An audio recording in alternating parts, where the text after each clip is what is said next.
You walk out to check your tomatoes, and there it is. A dark, sunken, leathery patch spreading across the bottom of an otherwise perfect tomato. Sometimes it's just one. Sometimes it's half your harvest, all at once. That's called blossom end rot. And if it's happening to you right now, I want you to know two things. It's not a disease, and it's not something you did wrong by accident. It's a fixable, common problem. And one ingredient you might already have sitting in your fireplace or wood stove can be a real part of the solution. By the end of this video, you'll know exactly why this is happening, how to tell what's actually causing it in your garden, 4 different ways to use this one ingredient, and the mistakes that can make things worse instead of better. Maybe you think you're overwatering. Maybe you think it's a fungus or a pest. Maybe you've already sprayed something on it and nothing changed. Here's the truth. Blossom end rot happens when a developing tomato, pepper, squash, or watermelon can't get enough calcium to that fruit while it's forming. And that can come from low calcium in your soil, inconsistent watering that disrupts how the plant moves calcium around, or both at once. So the fix isn't just one thing. It's making sure your plant actually has the calcium available, and that it can access it consistently. Welcome back to Senior Green Haven, where we keep gardening simple, natural, and budget-friendly, no matter your space or experience. If that's the kind of gardening life you're building, go ahead and hit subscribe and tap the bell, so you never miss a tip like this one. Let's get into what this ingredient actually is. That ingredient is wood ash, plain ash left over from burning untreated wood in a fireplace, wood stove, or fire pit. Here's why it matters. Wood ash is naturally rich in calcium, often making up 1/4 to half of its content, along with smaller amounts of potassium and phosphorus. It doesn't contain nitrogen, so it's not a complete fertilizer on its own. But for the calcium piece of the blossom end rot puzzle, it's one of the most accessible natural sources most of us already have sitting around. Here's the part that's easy to miss. Wood ash is also strongly alkaline, with a pH somewhere around 10 to 12. That means it doesn't just add calcium, it also raises the pH of whatever soil it touches. That's genuinely useful if your soil is acidic, since it helps free up nutrients your plants couldn't access before. But it also means this isn't a more is better situation. Too much, or using it on soil that's already neutral to alkaline, can actually cause problems instead of solving them. Which is exactly why we're going to cover the cautions in detail before you touch a single handful. Before you go dump ash on everything, it's worth a couple minutes to actually confirm what you're dealing with, because not every case of blossom end rot has the same root cause, and this trick won't help equally in every situation. Take a look at your watering habits over the last couple weeks. If you've had stretches where the soil dried out completely, followed by heavy watering, that inconsistency is very likely playing a role, regardless of how much calcium is in your soil. If your watering has actually been steady and you're still seeing rot, low soil calcium becomes a much more likely culprit.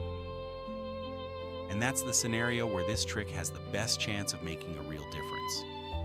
A simple soil test, the inexpensive kind available at almost any garden center, can tell you your actual calcium level and pH in about 10 minutes, and it removes the guesswork entirely. I genuinely recommend doing that before you apply anything, rather than guessing. This is the main trick, and the one most of you clicked for: how to DIY work a light layer of wood ash, about a handful per plant, into the top couple of inches of soil around the base of your tomato, pepper, or squash plants, then water it in well. Do this once at planting time, and at most once more mid-season if you're still seeing symptoms. Here's the surprising part. Adding calcium alone won't fully solve blossom end rot if your watering is inconsistent, because irregular watering is one of the biggest reasons plants can't move calcium to where it's needed, even when there's enough in the soil. So pair this with steady, even watering, not letting the soil dry out completely between waterings. since that combination gives the fix its best realistic chance of working, rather than the ash alone. Design tip. This works best applied early, before fruit starts forming, rather than after you've already spotted rot on existing fruit. Existing damaged fruit won't heal, but new fruit that forms afterward has a much better shot. If your vegetable bed has been struggling in general, not just with blossom end rot, but with slow growth or pale leaves, acidic soil could be part of the picture. How to DIY. Sprinkle wood ash lightly and evenly over the bed, roughly a cup per 10 square feet as a starting point, then work it into the top few inches of soil. This is best done in early spring before you plant, rather than mixed directly around actively growing roots. Here's why this matters. Most vegetables prefer a neutral to slightly acidic soil, and if your soil has drifted too acidic over time, nutrients that are technically present in the soil become harder for plants to actually absorb. Raising the pH slightly can unlock nutrients that were already there, but again, only if your soil actually needs it. Design tip. This is where that same simple soil pH test is genuinely worth doing first. Guessing at your soil's pH is how people end up over-applying this. Quick pause here. If you've been dealing with blossom end rot this season, smash that like button.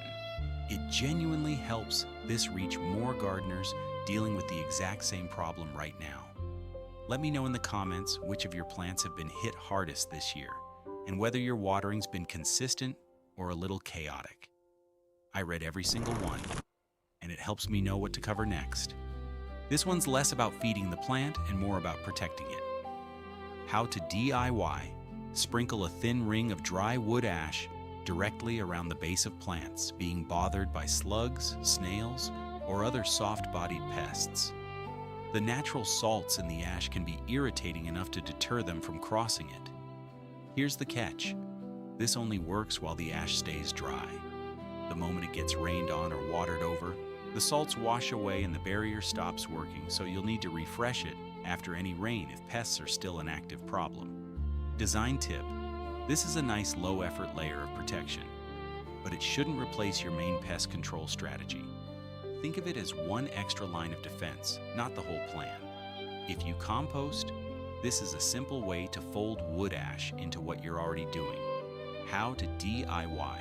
Sprinkle a few handfuls of wood ash into your compost pile occasionally as you build it, mixing it in rather than dumping it in one thick layer. Here's why this helps.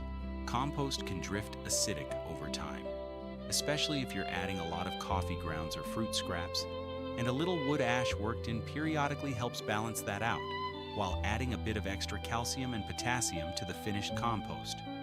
Design tip. Don't overdo this one either. A few handfuls scattered through an entire compost pile over time is plenty. Piling it on all at once can disrupt the compost's natural bacterial activity. This is the section I don't want you to skip, because wood ash is genuinely easy to overuse. Mistake 1. Using ash from anything other than plain, untreated wood. Ash from glossy paper, painted or treated wood, or charcoal briquettes can contain chemicals you don't want anywhere near your food garden. Only use ash from wood you know is untreated. Mistake 2. Applying too much, too often. Because wood ash is so alkaline, repeated heavy applications can push your soil pH too high over time, which actually makes it harder for plants to absorb nutrients, the opposite of what you're going for. Stick to light applications and space them out. Mistake 3. Using it anywhere near acid-loving plants. Blueberries, azaleas, rhododendrons, and camellias specifically need acidic soil to thrive, and wood ash will work directly against that. Keep it in your vegetable beds and away from these. Mistake 4. Skipping a soil test. If you genuinely don't know your soil's current pH, you're applying this a bit blind. A basic test removes the guesswork and tells you whether you actually need this at all. Mistake 5. Applying it right before a heavy rain. Wood ash is water-soluble, and a hard rain right after application can wash a concentrated dose of it straight down into the root zone all at once, rather than the slow, gentle release you actually want. A few quick things people always ask me about this one. How long until I see a difference? Existing damaged fruit won't recover, but if the fix is addressing your actual cause, new fruit forming over the following few weeks is where you'd realistically expect to see improvement. Not overnight, and not on fruit that's already affected. Can I use ash from a mixed batch of firewood? As long as it's untreated wood and no glossy paper or trash was burned with it. Mixed hardwood and softwood ash is generally fine, though hardwood ash tends to be richer in nutrients than softwood. Will this work on peppers and squash too?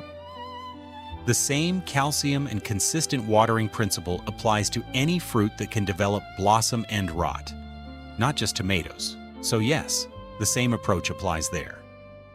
If you already have a fireplace or wood stove, this costs nothing. It's something you'd otherwise be throwing away. Total, a free calcium-rich soil amendment sitting in your fireplace right now, doing nothing. When it could be part of the answer to one of the most common and most frustrating problems in the vegetable garden.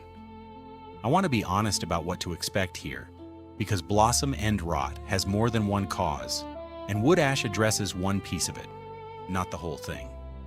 If your issue is low soil calcium, this can genuinely help over time.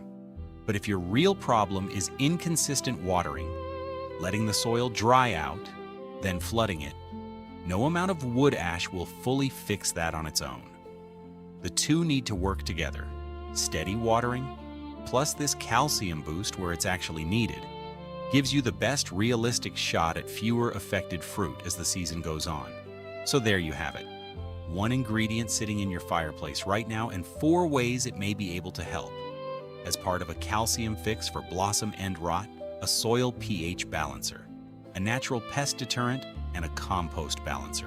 Just remember, check what's actually causing your rot first, apply lightly, keep the watering steady alongside it, and keep it away from your acid-loving plants. Have blossom end rot in your garden right now? Try this alongside consistent watering and let me know in the comments how your tomatoes look in a few weeks. And if you're not subscribed yet, now's the time. Come join a community of fellow gardeners building beautiful, thriving spaces without breaking the bank. Thank you so much for spending this time with me today. Now get out there and grow something amazing. I'll see you in the next one.